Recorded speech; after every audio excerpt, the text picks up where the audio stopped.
வசதிகள் இருந்தும் ஆடம்பர வாழ்க்கை வேண்டாம் என கூறி மின்சாரம் இல்லாமல் கூரை வீட்டிலேயே பழங்காலத்தை போன்று சாதி பாகுபாடின்றி மக்கள் வாழும் புதுக்கோட்டை மாவட்டம் நெய்வழிச்சாலை கிராமத்தில் பிச்சையாண்டவர் கோயில் திருவிழா விமர்சையாக கொண்டாடப்பட்டது.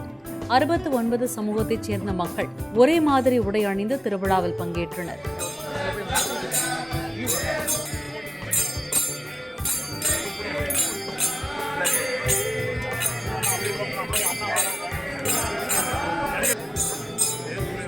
இக்கிராமத்தைச் சேர்ந்த பலர் அரசு துறையில் உயர பதவிகளில் இருந்தாலும் மின்சாரம் இல்லாமலும் கூரை வீட்டிலும் வாழ்வதாக தெரிவித்தனர்.